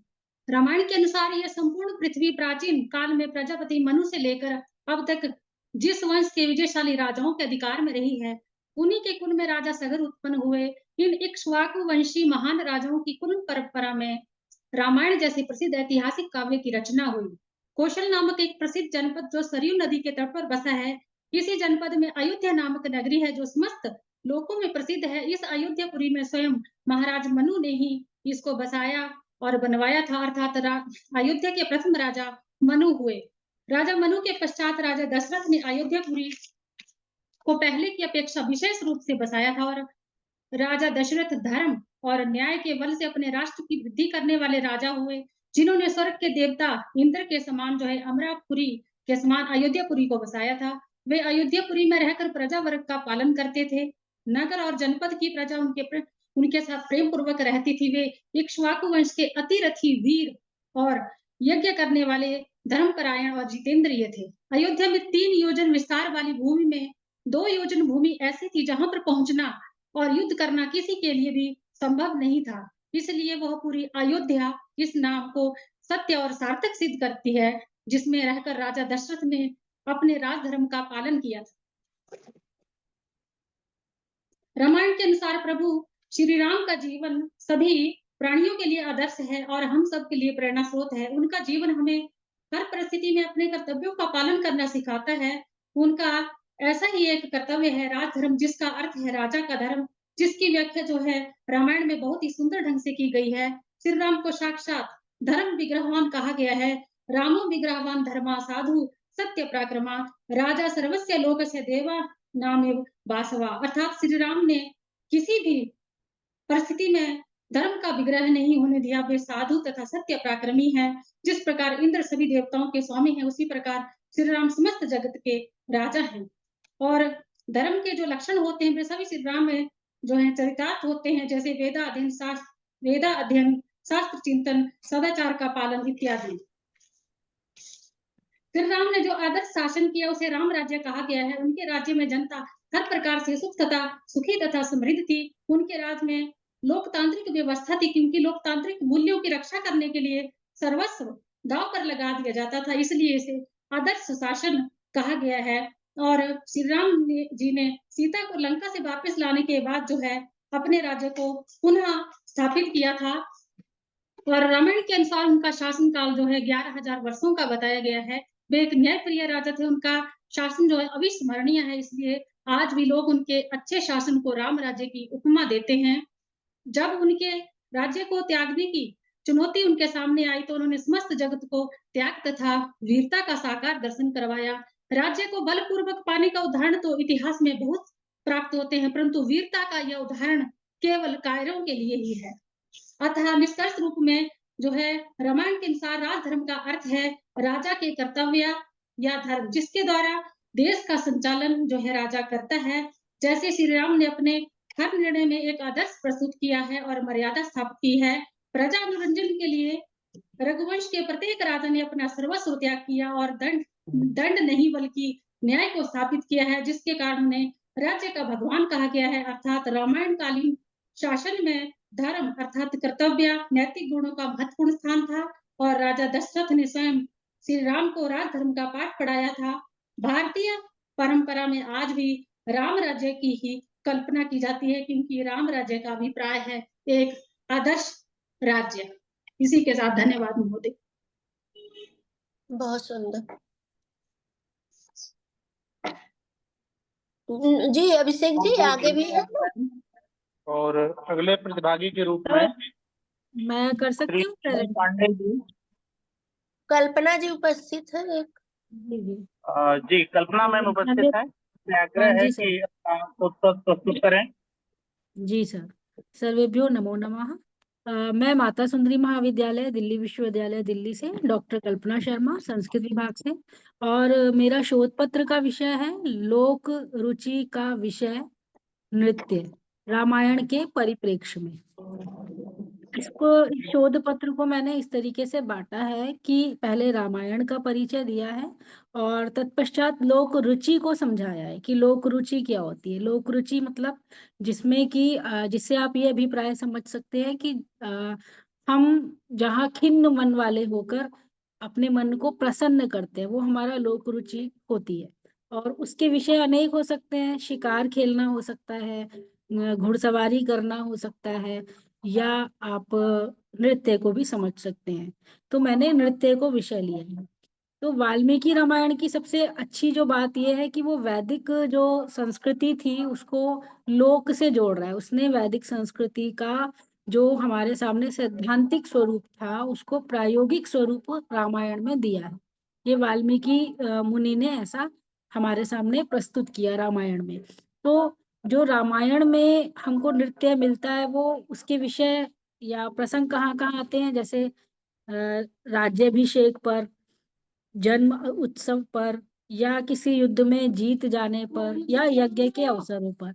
तो हमारे समक्ष पहला आता है जब श्री राम का राज्याभिषेक होता है। उस समय नृत्य कला का प्रसंग आता है और उसमें है कि उन्होंने बहुत सारे लोगों को आमंत्रण दिया था कि कौन कौन से आएंगे। उस निमंत्रण को पाकर वहां पर नट और नर्तक को भी बुलाया गया, शिल्प और शिल्पकारों को भी बुलाया गया।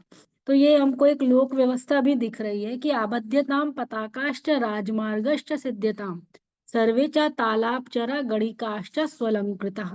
तो दूसरा प्रसंग हमारे सामने आता है जब रावण का, थोड़ा रावण को देख लेते हैं कि जो हनुमान है वो उसमें जाते हैं राम जी के रावण की लंका में जाते हैं सीता को ढूंढने के लिए। वहां पर वो देखते हैं कि बहुत सारी नर्तकियां हैं जो थक कर सो गई हैं और उन्होंने अपने नुपुर और कंकड़ और जो बाजूबंद ये उतारा भी नहीं है।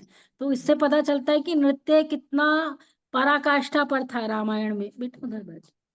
रामायण के उस समय पर कि जो नर्तकियां थी वो राजा को प्रसन्न करने के लिए नृत्य करें, कि जो रावण के मन में खिन्नता थी कि सीता मुझे स्वीकार नहीं कर रही है, तो उस खिन्नता को हटाने के लिए नर्तकियों ने भरपूर कोशिश की और थककर सो गई और अपने अलंकार भी नहीं उतारे। ऐसा रामायण में हमें मिलता है और हनुमान ने उसको बताया है। एक और प्रसंग आता है, थोड़ा किष्किंधा चलते हैं, बाली का सॉरी सुग्रीव का।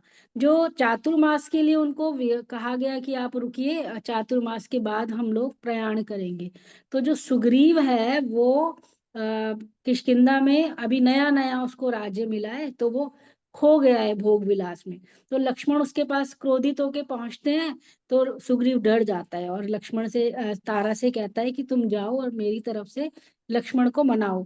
तो तारा जाकर कहती है कि आप देखिए अभी तक ये इधर उधर घूम रहे थे सुग्रीव, और अचानक इन्हें राजभवन मिल गया है, स्त्रियां मिल गई हैं, भोग विलास का जीवन मिल गया है, तो ये नृत्य में संगीत में खो गए हैं। इनकी जो स्थिति है, इस ऐसी स्थिति को पाकर तो सामान्य मनुष्य भी थोड़ा विकृत हो जाता है, ये तो फिर भी चंचल हृदय वाले वानर हैं।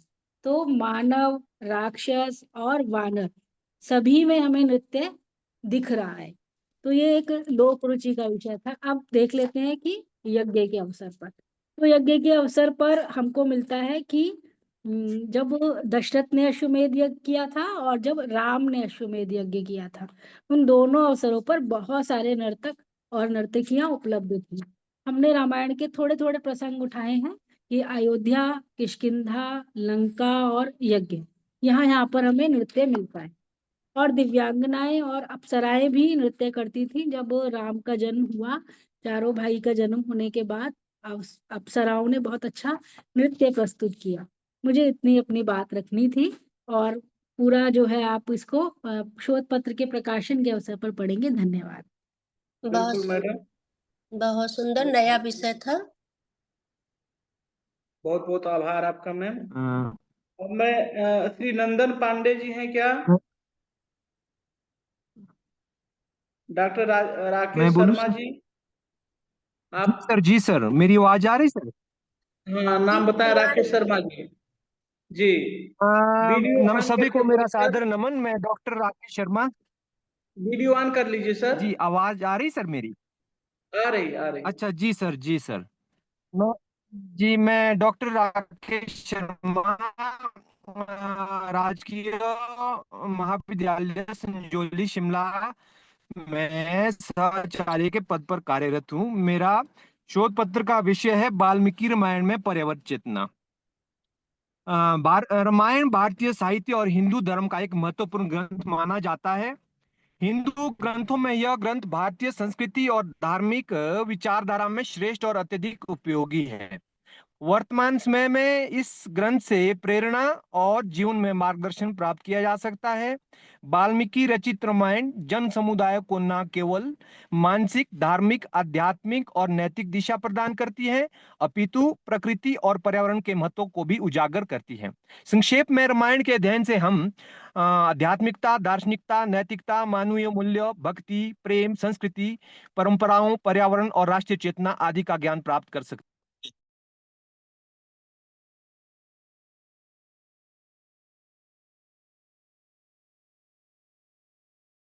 लगता है कट गए हैं। हो गए हैं जी। कोई बात नहीं।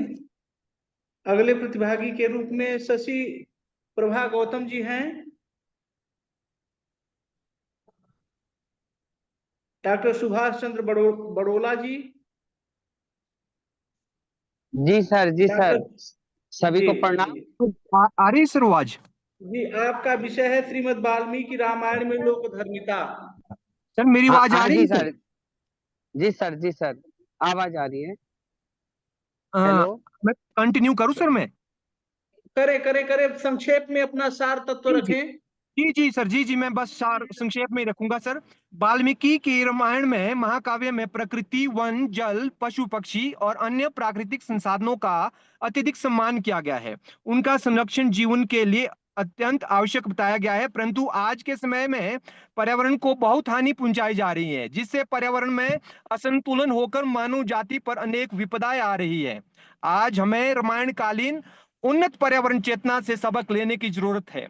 वर्तमान समय में भी रामायण के माध्यम से हम सभी को यह संदेश मिलता है कि बिना अत्यधिक शोषण के प्रकृति का उपयोग करना चाहिए, उसे नष्ट नहीं करना चाहिए, बल्कि पर्यावरण का संरक्षण करना हमारा परम दायित्व है। अगर प्रकृति और पर्यावरण सुरक्षित है तो हम सभी सुरक्षित है। यही इस जीवन की वास्तविकता है और यही इस शोध पत्र को लिखने का उद्देश्य है। इस महाकाव्य रामायण में भगवान श्री राम के जीवन की घटनाओं के माध्यम से यह संदेश मिलता है कि मानव जीवन और पर्यावरण में गहरा संबंध है। रामायण में प्रकृति, वनस्पति, पशु पक्षी, अन्य प्राकृतिक संसाधनों का महत्वपूर्ण स्थान है। इसका सम्मान और संरक्षण रामायण के महत्वपूर्ण तत्वों में से एक है। रामायण में प्रस्तुत किए गए आदर्शों और घटनाओं के माध्यम से यह बताया गया है कि पर्यावरण का संरक्षण केवल आवश्यकता नहीं बल्कि हमारे अस्तित्व के लिए अनिवार्य है। आदि कवि वाल्मीकि ने रामायण के विभिन्न कांडों में यह दिखाया है कि जंगल, नदियां, पर्वत, वनस्पतियां जीवन के लिए महत्वपूर्ण है और इनका शोषण करना हमारे विनाश का कारण बन सकता है। हमें पर्यावरण चेतना के प्रति सजग और सचेत रहने की नितांत आवश्यकता है। ऐसे रामायण में पर्यावरण चेतना के अनेकों उदाहरण मिलते हैं जो हमें पर्यावरण के प्रति जिम्मेदारी और उसकी रक्षा और उसके संतुलन बनाने के महत्व को समझाते हैं। वाल्मीकि रामायण के पर्यावरण चेतना के अंतर्गत वन्य जीवन के संरक्षण के प्रति जागृति ही उपजीव्य काव्य की रचना का आधार है। निषाद राज शिकारी के बाणों से मारे गए क्रौंच पक्षी के लिए विलाप करती हुई क्रौंची के करुण क्रंदन से व्यथित होने वाले आदि कवि वाल्मीकि की काव्य रचना रामायण में पर्यावरण चेतना का भाव स्वतः जागृत होना ये स्वाभाविक है। मां निषाद प्रतिष्ठाम त्वाम गम शाश्वती समा यद क्रौंचात मिथुनाद एगम अवधि काम मोहितम। इसी तरह वाल्मीकि रामायण में अनेक स्थलों पर, मैं संक्षेप में ही कहना चाहूंगा, प्रकृति के चित्रण का एक मतलब चाहे पर्वतों का, हिमालय पर्वत का और वृक्षों का, वनों का और जगह जगह जो है कई वर्णन आए हैं। किष्किंधा कांड में भी पर्यावरण संरक्षण की बात की गई है। मैं संक्षेप में ही पढ़ूंगा, ज्यादा नहीं पढ़ूंगा कि समय के अभाव देखते हुए यही मतलब निष्कर्ष है कि मनुष्य और प्रकृति के बीच गहरा संबंध होना चाहिए और रामायण के माध्यम से ये हमें संदेश मिलता है कि हमें अपने पर्यावरण का सम्मान करना चाहिए, उसे संरक्षित रखना चाहिए कि ये हमारे जीवन का अभिन्न हिस्सा है। वाल्मीकि रामायण में पर्यावरण के प्रति जागरूकता, प्रकृति का सम्मान और प्राकृतिक संसाधनों के उपयोग की जो शिक्षा दी गई है वो आज अत्यंत प्रासंगिक है। तो इस प्रकार में न केवल सामाजिक, धन्यवाद सर। ठीक है सर, आपका भी बहुत बहुत धन्यवाद जो मुझे इस मंच पर शोध पत्र प्रस्तुत करने का मौका मिला। यहाँ पर हिमाचल शिमला में थोड़ा सिग्नल की कमी के कारण बीच में कट गया था, उसके लिए क्षमा चाहता हूँ। कोई बात नहीं सर, बहुत सुंदर प्रस्तुति आपकी। धन्यवाद अब सर, मैं धन्यवाद। डॉक्टर सुभाष चंद्र बड़ोला जी उपस्थित है। जी सर, नमो नमः, सभी को प्रणाम। श्रीमद् रामायण राष्ट्रीय आपका विषय है वाल्मीकि रामायण में लोक धर्मिता। जी सर, जी महोदय, धन्यवाद महोदय आपका। श्रीमद् रामायण राष्ट्रीय संगोष्ठी अयोध्या के इसका संगोष्ठी में वीडियो ऑन कर लीजिए आप सर मैडम, ठीक है मैडम जी, अभी जब कॉलेज से आया तो वीडियो थोड़ा मैं ऑन नहीं कर सकता, मैं रास्ते में हूँ तो मैं ठीक रहेगा। सुभाष चंद्र बडोला। जी सुभाष चंद्र, मैं डॉक्टर सुभाष चंद्र बडोला इस वर्ष हिमालय विश्वविद्यालय देहरादून से हूँ और वहाँ पर सहायक प्राध्यापक संस्कृत के पद पर प्रतिष्ठित हूँ। कार्यक्रम के संयोजक श्री अभिषेक पांडे जी को भी मैं प्रणाम करता हूँ और सभी विद्वजनों को मैं प्रणाम करता हूँ। मेरा विषय है वाल्मीकि रामायण में लोक धर्मिता। मैं बिल्कुल संक्षेप में ही अपने विषय को रख रहा हूँ। लोक धर्मिता का तात्पर्य समाज के हित में किए जाने वाले वे कार्य जो आचरण से व्यक्ति को एक आदर्श नागरिक और मानव बनाते हैं। यह धर्म व्यक्तिगत स्वार्थ से ऊपर उठकर सामूहिक भलाई और न्याय के लिए कार्य करने की प्रेरणा देते हैं। वाल्मीकि रामायण भारतीय संस्कृति और आदर्शों का अमूल्य ग्रंथ है जो न केवल भगवान राम के जीवन और आदर्शों को प्रस्तुत करता है बल्कि जीवन के विभिन्न पक्षों पर नैतिकता, धर्म और कर्तव्य का मार्गदर्शन आज भी हम सब इस संसार में उपस्थित जितने भी हम लोग हैं हमारा कर रहा है। इसमें मैं लोक धर्मिता के प्रमुख उदाहरण केवल संक्षेप में बोल रहा हूँ। जैसे राम वन गए, उन्होंने अपने पिता की वचनों का पालन किया। जब कैकेयी ने राजा दशरथ से से राम को लिए वनवास मांगा, भरत के लिए राज्याभिषेक का वरदान मांगा, तो राम ने अपने पिता के वचन की रक्षा की और अयोध्या से वन चले गए। दूसरा है, राम ने रावण का वध किया। राम ने रावण का वध व्यक्तिगत द्वेष से नहीं, व्यक्तिगत प्रतिशोध लेने के लिए नहीं किया, बल्कि अधर्म के लिए, अन्याय के विरुद्ध उन्होंने धर्म की स्थापना के लिए रावण का वध किया। तीसरा था, जब वो राम वन में थे सीता स्वयंवर से पहले, तो वहां पर उन्होंने उनके द्वारा अहिल्या का उद्धार किया गया, क्योंकि वह एक श्राप के कारण एक पत्थर बन गई थी। तो अहिल्या का उद्धार भी राम के द्वारा उनकी तपस्या और पतिव्रता को मान्यता देने का प्रतीक है।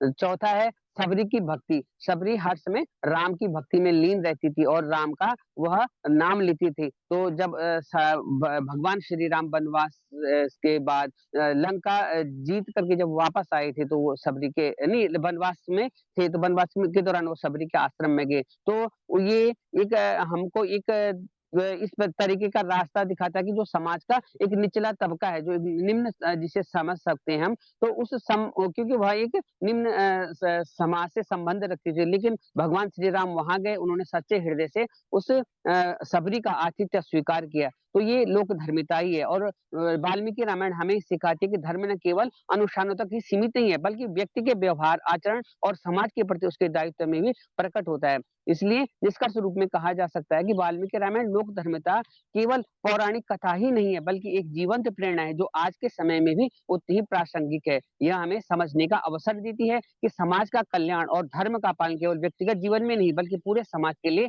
आवश्यक है। नमो नमः। मैं अपनी वाणी को विराम देता हूँ। प्रणाम आप सभी विद्वजनों को, प्रणाम और सभी को बहुत गीता आभार। जयंती की। आपने बहुत ही सरल शब्दों में, बहुत ही संक्षिप्त रूप से अपने विषय का उपस्थापन किया।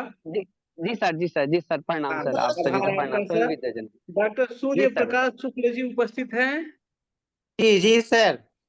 हाँ सर, आपका विषय है वाल्मीकि रामायण में निहित मानव मूल्य सिस्टम।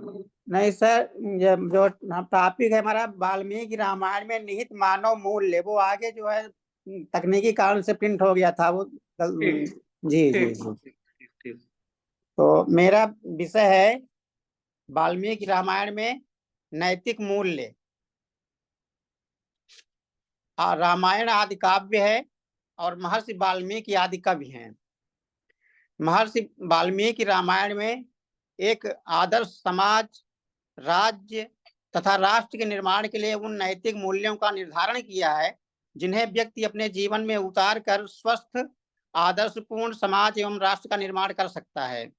मातृदेवो भव, पितृदेवो भव, आचार्य देवो भव, अतिथि देवो भव के सिद्धांत को मर्यादा पुरुषोत्तम भगवान श्री रामचंद्र जी ने अपने जीवन में उतारा है। सत्य, स्नेह, धर्म, न्याय, शांति मानव जीवन के लिए परम आवश्यक है। असत्य, घृणा, ईर्ष्या, द्वेष, अधर्म, अन्याय, अशांति प्रभृति मानव जीवन के पतन और विनाश के कारक हैं। महर्षि वाल्मीकि ने अपने रामायण महाकाव्य में इन सभी तथ्यों का सुष्ठु रूप से प्रतिपादन करके यह सिद्ध किया है कि भारतीय संस्कृति त्याग, तपस्या और तपोवन पर आधारित है।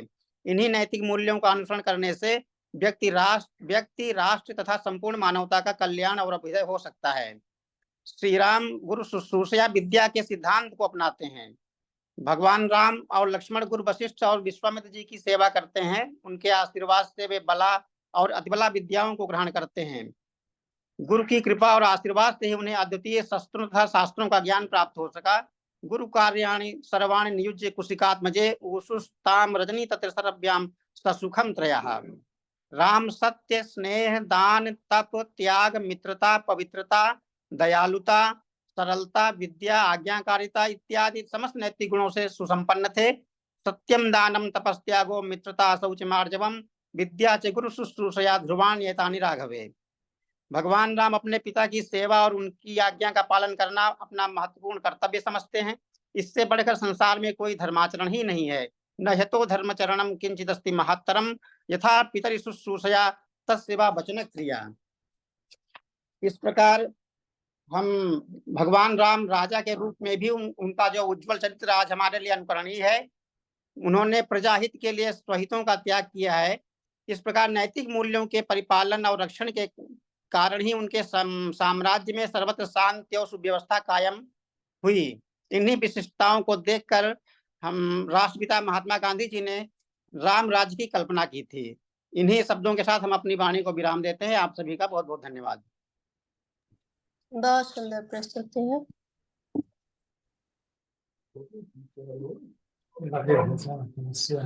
देखो मैं पास हो जाए तब समस्या है।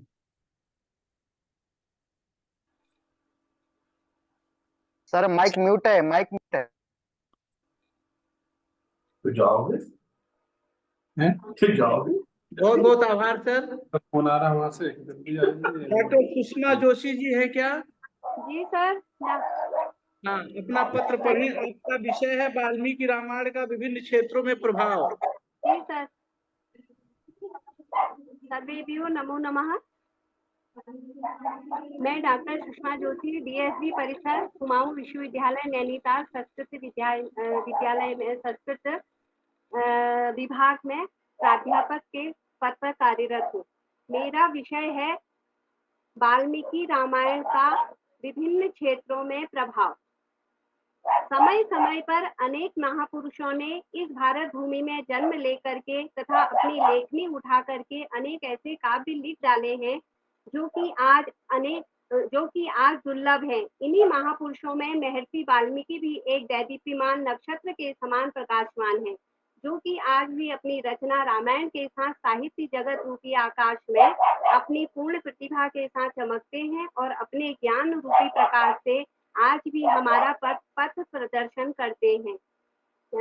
वैदिक दृष्टि और काव्य की सृष्टि की क्षमता से संपन्न वाल्मीकि ने रामायण के माध्यम से वेद का सार और वैदिक सूक्तियों का वैभव मानव जाति तक पहुंचाया है। जो लोग इसकी गहराई में जाना चाहते हैं उनके लिए रामायण गहन अध्ययन का भंडार है।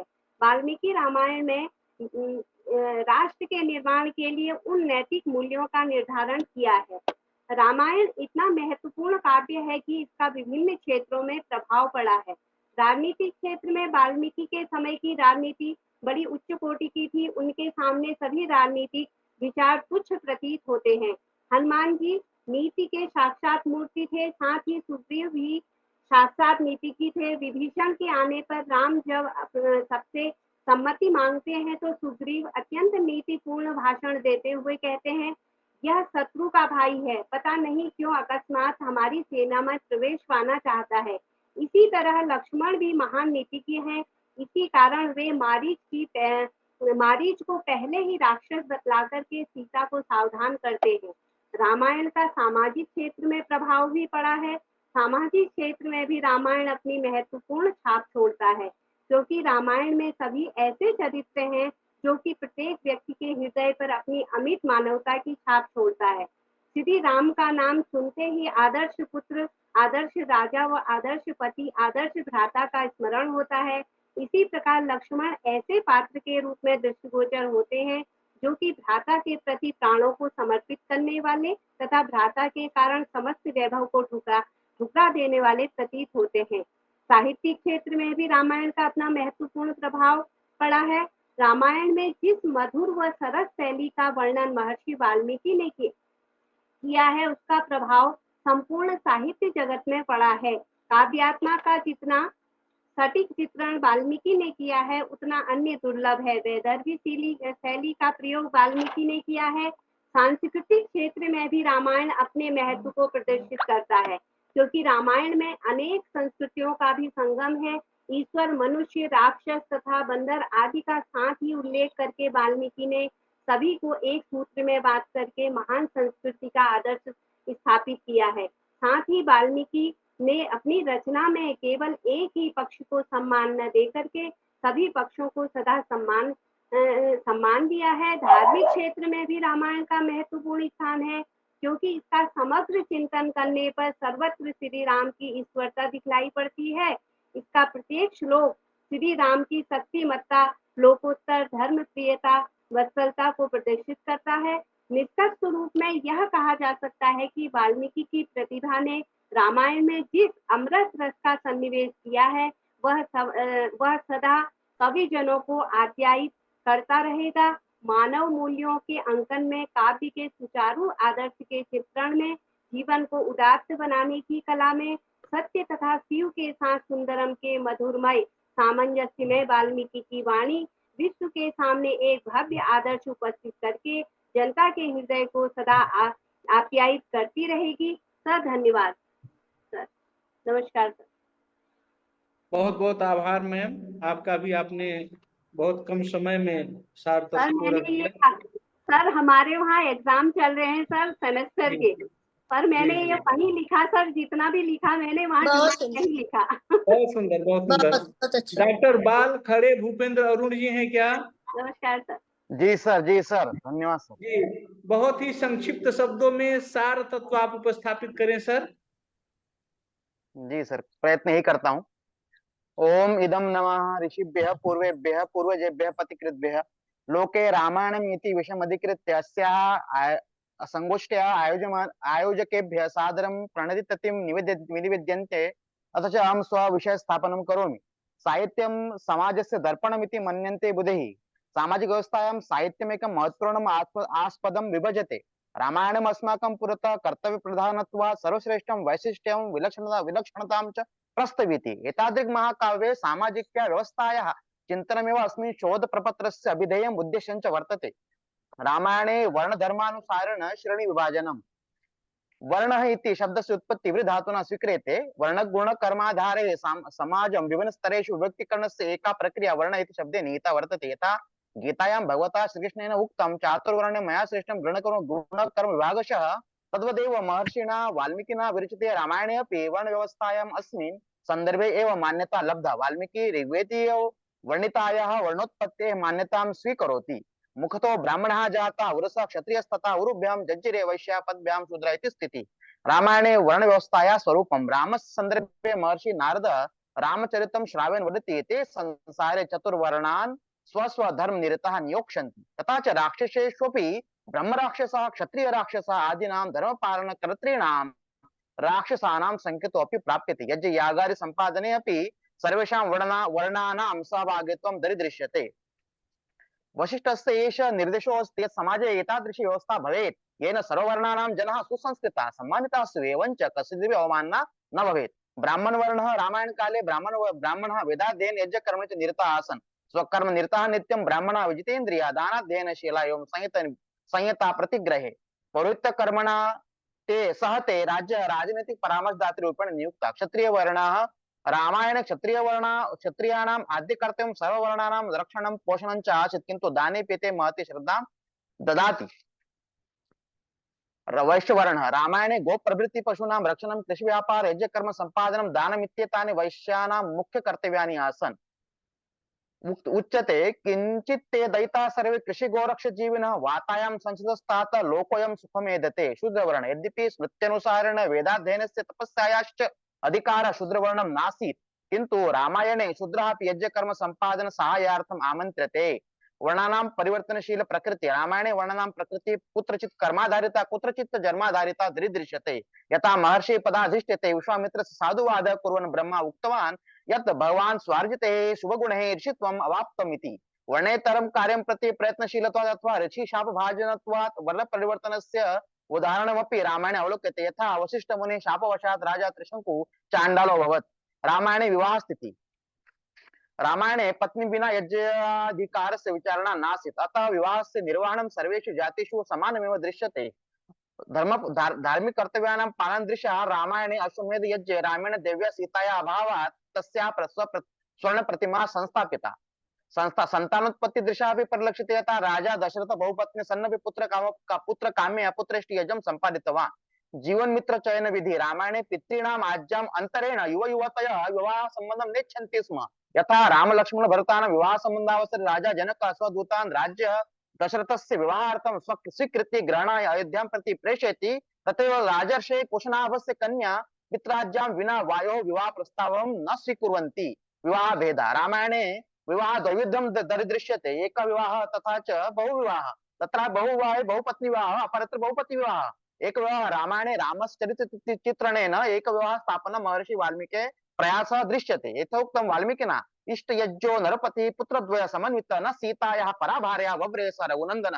बहुविवाह यथा राजा दशरथस्य अनेके धर्मपत्न्यः आसन्, एवञ्च राजा कुशनाभ स्व 100 कन्यानां विवाह ब्रह्मदत्तेन सह करोति इति दृश्यते।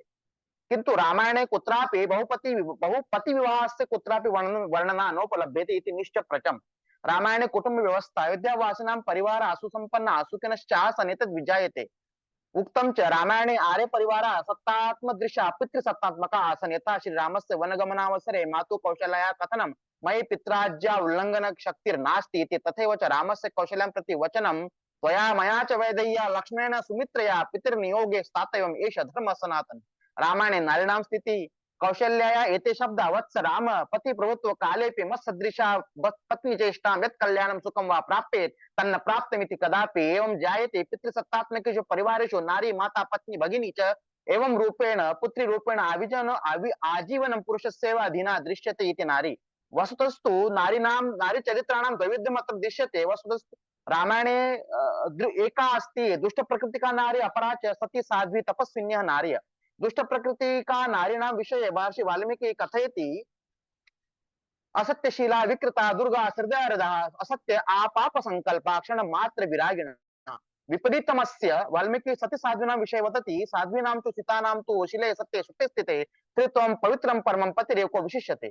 श्रीणाम् आदर्श चरित्रमपि तत्र प्राप्यते। गतिरेका पतिर्नार्य द्वितीया गतिरात्मजः। एतादृक् धार्मिक संस्थानां विषये अभवत् धार्मिक संस्था उक्त्वा विरमामि। कैकेय्याः राजानां दशरथं प्रति वरस्य याचनावसरे उक्ता एते शब्दा रामायणे धर्म सत्य आश्रितम् एतत् साधयन्ति। सत्यमेकं पदं ब्रह्म सत्ये धर्म प्रतिष्ठितः सत्यमेवाक्षा वेदा सत्ये नावाप्यते परम्। एवं रामायणे गृहस्थाः ऋषयः अपि मुनयश्चपि अनुष्ठानं कुर्वन्ति स्म। विविध यज्ञानुष्ठाने सन्तते यशसः कीर्ते विजयस्य समृद्ध्यादीनां च प्राप्तिर्भवति इति ज्ञायते। तत्र मनोरंजन संस्था भी भवति एवं साहित्य शिक्षा वगैरह वगैरह। अहं विरमामि इत्युक्त्वा सर्वेभ्यः धन्यवादाः। बहुत बहुत धन्यवाद, बहुत अच्छा प्रस्तुति। बहुशः आभारः ज्ञापनीयः। अब मैं इसके बाद विक्रम सिंह जी हैं क्या?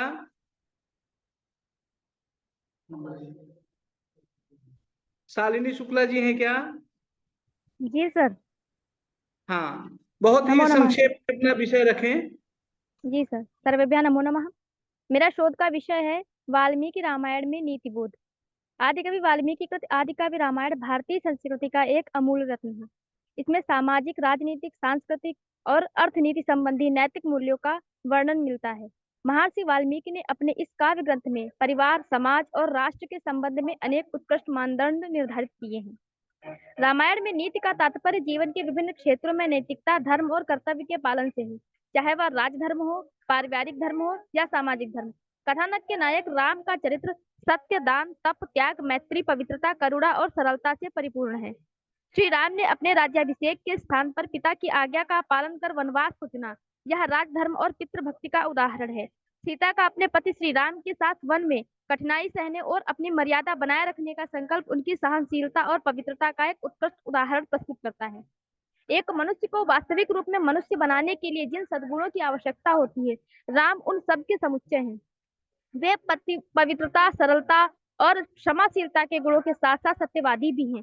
सत्यम, दानम, तपस्त्यागो, मित्रता, शौचमाचरणम, विद्या, त्याग, शुश्रूषा, ध्रुवा नियतानि राघवे। राम महाधनुर्धर, वृद्धसेनी, जितेंद्रिय, उदारचेता, दूसरों के सुख दुख के सहभागी और संवेदनशील व्यक्ति हैं। किष्किंधा कांड में कहा गया है कि नयस्या विनयस्यैव निग्रहानुग्रहावपि राजवृत्ति संकीर्णा न राजा काम वृत्तया। अर्थात राजा में नैतिकता, धर्म, नम्रता, निग्रह और अनुग्रह 4 गुण अनिवार्य हैं। यही नहीं, जो राजा कर लेकर अपने राजधर्म का पालन नहीं करता वह नर्क लोक का अधिकारी होता है। दया की महिमा भी नैतिक कृत्यों के रूप में शास्त्रों में सर्वत्र मिलती है। तुलसीदास जी कहते हैं कि दया धर्म का मूल है, पाप मूल अभिमान, तुलसी दया न छोड़िए जब तक घट में प्राण। इस प्रकार वाल्मीकि रामायण केवल एक काव्य ही नहीं अपितु नीति और धर्म का आदर्श ग्रंथ है, जहाँ प्रत्येक संबंध अपने अपने कर्तव्यों का पालन करने में अडिग है। चाहे वह राम का पुत्र धर्म का पालन हो या एक पत्नी व्रत का पालन, वही सीता ने एक आदर्श पत्नी और माँ के रूप में अभी अपनी भूमिका निभाई। भरत और लक्ष्मण के चरित्र ने आदर्श भाई का उदाहरण प्रस्तुत किया और सुग्रीव तथा विभीषण ने आदर्श मित्र का, और हनुमान ने सेवक धर्म और एक सच्चे भक्त की छवि हम अध्ययनकर्ताओं को दर्शाई है। रामायण में मानव जीवन के हर पहलू के लिए दिशा निर्देश दिए गए हैं। रामायण के नीति सिद्धांत वर्तमान समय में भी प्रासंगिक हैं और एक आदर्श समाज की स्थापना में सहायक हैं। इसी के साथ मैं अपनी वाणी को विराम देती हूँ। धन्यवाद। बहुत सुंदर। धन्यवाद शालिनी जी। रजनीश्वर लाल यादव जी हैं, अमित कुमार झा जी, रामजी लाल मीना, कुमारी सुधा शर्मा, विपुल भारद्वाज,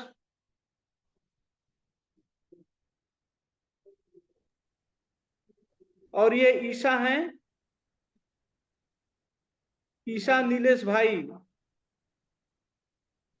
और जो उपस्थित हों उनसे करा लीजिए।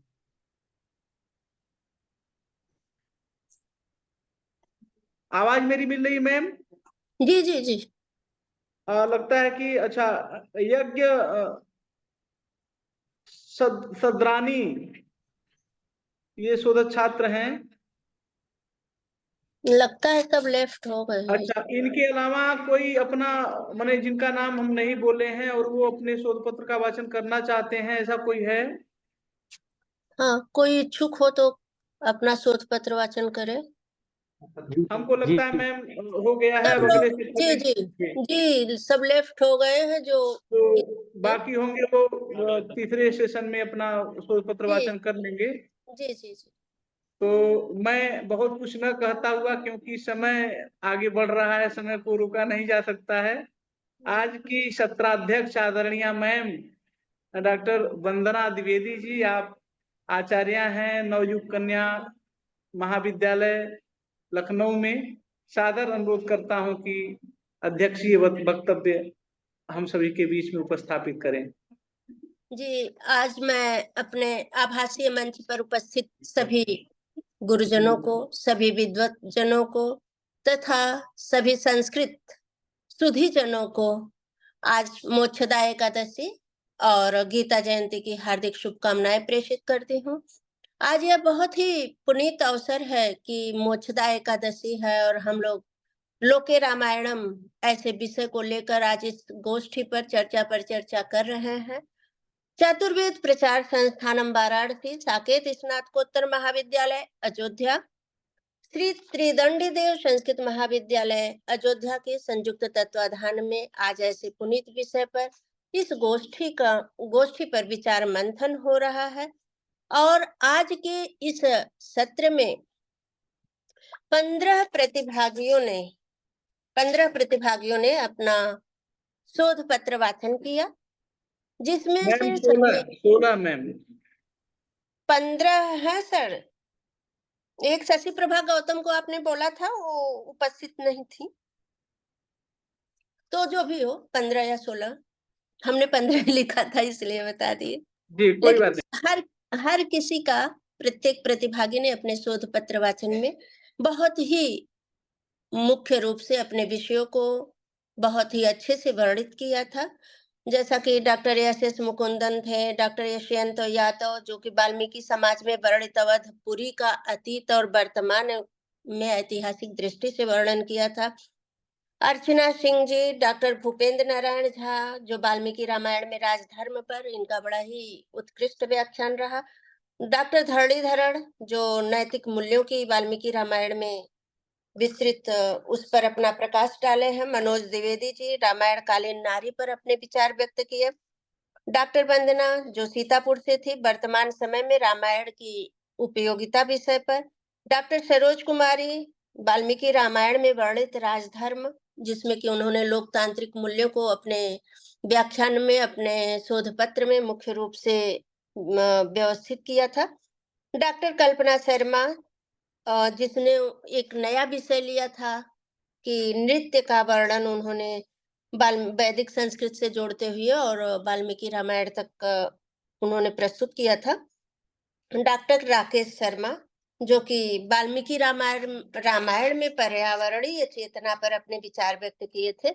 डॉक्टर सुभाष चंद्र बडोला जो वाल्मीकि रामायण में लोक धर्मिता विषय पर अपने शोध पत्र का वाचन किए। डॉक्टर सूर्य प्रकाश शुक्ल ये भी निहित नैतिक मूल्य जो है वाल्मीकि रामायण में उस पर प्रकाश डाले हैं। Doctor Sushma Joshi, doctor Balkhade Bhupendra, doctor Shalini जिन्होंने राजधर्म पर अपना पक्ष प्रस्तुत किया था।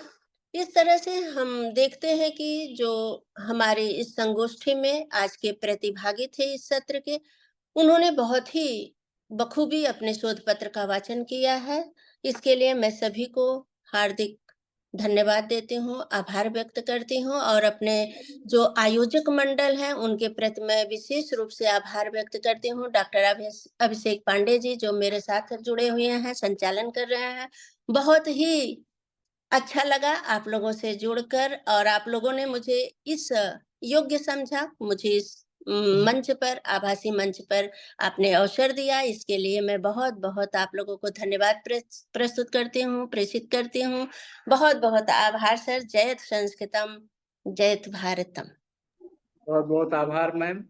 एक औपचारिक आभार ज्ञापन के लिए, क्योंकि अतिथि देवो भव हम आए हैं तो प्रतिष्ठापित करने के लिए मैं आज के इस सत्र में जो आभार ज्ञापन के लिए हमारे साथ में आदरणीय डॉक्टर सत्येंद्र भाई साहब हैं, हम आपसे सादर अनुरोध करते हैं कि आप आदरणीय मैम के प्रति और जिन्होंने शोध पत्र वाचन किया है उसमें कुछ विद्वजन भी रहे हैं और शोध प्रतिभागी भी रहे हैं, आप सभी के प्रति कृतज्ञता ज्ञापन करेंगे।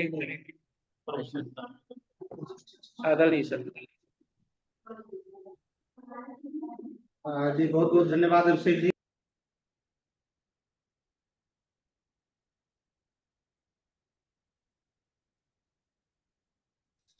अनम्यूट करिए राम प्रताप जी। एक्चुअली अभिषेक पांडे जी से चूंकि हमारा नवीन परिचय है अभी। अच्छा, अभिषेक पांडे जी, अरे बहुत बड़े संस्कृत के विद्वान। जी, हम तो बहुत देखते रहते हैं, आभासी मंच पे ही जुड़ते हैं। ऐसे प्रत्यक्ष शायद संस्कृत संस्थान में आपसे मुलाकात हुई थी अभी अभिराज राजेंद्र जी जब आए थे उस समय। तो ये सब मिला जुला के यह सत्र बड़ा सफल रहा। 35 अभ्यर्थियों का रजिस्ट्रेशन था इस सत्र में, उनके शोध पत्र वाचन होने वाले थे और 15 अभ्यर्थियों ने अपने शोध पत्र वाचन किए। अध्यक्षीय उद्बोधन के रूप में हम सभी के सम्मुख डॉक्टर वंदना द्विवेदी मैम का सानिध्य हम सबको प्राप्त था, जो नवयुक्त कन्या महाविद्यालय लखनऊ में प्रोफेसर पद पर हैं। संस्कृत विभाग का जो है दायित्व इनको मिला हुआ है।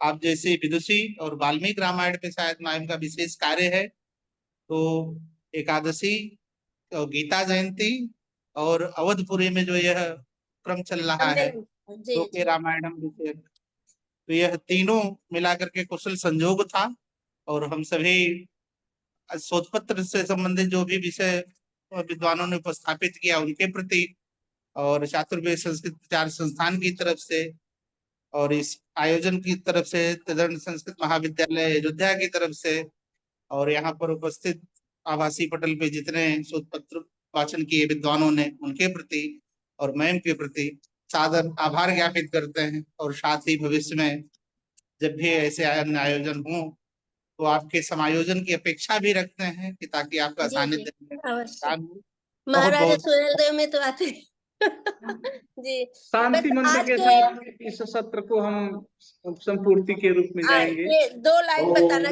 बोलना चाह रहे थे। पूर्णमिदं पूर्णात् पूर्णमुदच्यते पूर्णस्य पूर्णमादाय पूर्णमेवावशिष्यते।